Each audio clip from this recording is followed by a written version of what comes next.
السلام علیکم ورحمۃ اللہ وبرکاتہ۔ الحمدللہ والصلاۃ والسلام علی رسول اللہ۔ محترم ناظرین، ہماری گفتگو کا سلسلہ چل رہا ہے وراثت میں خواتین کے حقوق کے حوالے سے۔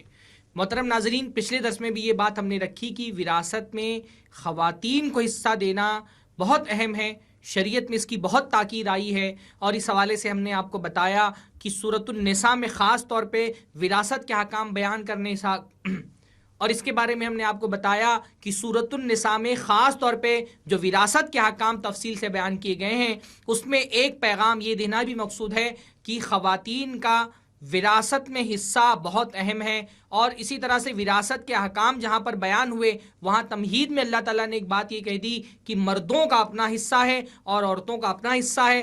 جیسے مرد اپنے حصے پر حق رکھتے ہیں ویسے ہی عورتیں بھی اپنے حصے پر حق رکھتی ہیں۔ وراثت میں خواتین کا حق کتنا اہم ہے، اس کا اندازہ اس بات سے بھی لگائیے کہ وراثت کی جو آیتیں جن کا ذکر پچھلے درس میں بھی آیا تھا، پچھلی ویڈیو میں بھی آیا تھا، وراثت کی یہ آیتیں اصل میں خواتین کو ہی ان کا حصہ دلانے کے لیے نازل ہوئی تھیں۔ یعنی جو جاہلی عرب کا دور تھا، اس جاہلی دور میں ایسا مسئلہ نہیں تھا کہ مردوں کو ان کا حصہ نہیں مل رہا ہے۔ مرد تو طاقتور تھے، وہ تو اپنا حصہ لے ہی لیتے تھے۔ مسئلہ یہ تھا کہ دو طبقے وراثت سے زیادہ محروم کیے جاتے تھے۔ ایک تو یتیموں کا طبقہ محروم رہ جاتا تھا، جو یتیم چھوٹے بچے کمزور ہوتے تھے، ان کے سرپرست ان کی وراثت میں ان کی وراثت کھا لیتے تھے، ہڑپ لیتے تھے، ان کو نہیں ملتا تھا۔ اور دوسرا، خواتین وراثت سے محروم کر دی جاتی تھی کیونکہ وہ کمزور ہوتی تھیں۔ اصل میں جو وراثت کا اتنا تفصیل سے نظام اللہ تعالیٰ نے بیان کیا، جو ایک پوری سائنس ہے میراث کی، اور اتنی تفصیل سے جو قرآن مجید میں احکام بیان ہوئے، خاص طور پہ آیات میراث کے اندر، یہ آیات میراث نازل ہی ہوئی تھیں خواتین کو ان کا حصہ دلانے کے لیے۔ ان آیات کا اگر شان نزول آپ دیکھیں تو بہت مشہور سنن ترمذی کی روایت ہے کہ اللہ کے نبی صلی اللہ علیہ وسلم کے پاس ایک خاتون آئیں اور ان کے ساتھ دو بچیاں تھیں، اور آ کر کے اللہ کے نبی صلی اللہ علیہ وسلم سے عرض کیا کہ اللہ کے نبی، ہاتانی ابنۃ سعد، اللہ کے نبی یہ جو میرے ساتھ بچیاں ہیں یہ سعد کی بیٹی ہیں۔ کون سعد؟ سعد ابن ربی، اللہ کے رسول صلی اللہ علیہ وسلم کے صحابی۔ تو سعد ابن ربی کی بیوی آئیں اور اپنے ساتھ دو چھوٹی بچیوں کو لے کر کے آئیں اور کہا اللہ کے نبی صلی اللہ علیہ وسلم یہ میری دو چھوٹی بچیاں ہیں، ان کے باپ تھے سعد ابن ربی، آپ کے ساتھ جنگ احد میں لڑتے ہوئے شہید ہو گئے۔ اب سعد ابن ربی نے جو جائیداد چھوڑی تھی، ان عمہما اخذ مالہما، ان کے جو چاچا ہیں انہوں نے سعد ابن ربی کا پورا مال لے لیا ہے، پورا مال لے لیا ہے، نہ مجھ کو کچھ دیا، میں بیوی ہوں مجھے بھی کچھ نہیں ملا، یہ بچیاں ہیں ان کو بھی کچھ نہیں ملا، یہ محروم رہ گئی ہیں اللہ کے نبی۔ ولا تنکحان الا ولہما مال، اور اللہ کے رسول ان سے کون شادی کرے گا اگر ان کے پاس مال نہ ہو؟ یعنی عربوں میں جہیز کا رواج تو نہیں تھا، لیکن شادی کرتے ہوئے ایک ذہن میں بات ہوتی تھی کہ اگر کسی ایسی عورت سے شادی کرو جس کو وراثت میں مال ملا ہے یا ملنے کا امکان ہے، تو آدمی سوچتا تھا کہ یہ میری بیوی بنے گی، مالدار رہے گی، تو اس کے مال سے میں فائدہ اٹھا سکتا ہوں، فائدہ نہ بھی اٹھا سکوں تو اس کے مرنے کے بعد میں شوہر ہونے کی حیثیت سے اس کا وارث بن جاؤں گا، میں وارث نہ بھی بنوں تو اس کا مال میرے بچے وارث بنیں گے اس کے۔ تو اس ذہن میں ایک بات رہتی تھی عربوں کے شادی کرتے ہوئے کہ مالدار عورت سے شادی کرو گے تو یہ فائدے ہوں گے۔ تو کہا ولا تنکحان الا ولہما مال، اللہ کے رسول ان بچیوں سے کون شادی کرے گا، ان کی تو شادی نہیں ہوگی کیونکہ ان کے پاس تو مال ہی نہیں ہے۔ اللہ کے نبی صلی اللہ علیہ وسلم نے فرمایا رکو، ان قریب اللہ اس کے بارے میں فیصلہ کرے گا۔ اس کے بعد قرآن کی آیتیں نازل ہوئی، وہی آیتیں جن کو ہم آیات میراث کہتے ہیں۔ یوصیکم اللہ فی اولادکم للذکر مثل حظ الانثیین، یوصیکم اللہ، اللہ تم کو وصیت کرتا ہے۔ ایک ہوتا ہے امرکم اللہ، اللہ تعالیٰ تم کو حکم دیتا ہے، اگر اللہ تعالیٰ حکم دیتے تو بھی چیز بہت اہم ہو جاتی، لیکن اللہ نے امرکم نہیں کہا، یوصیکم کہا۔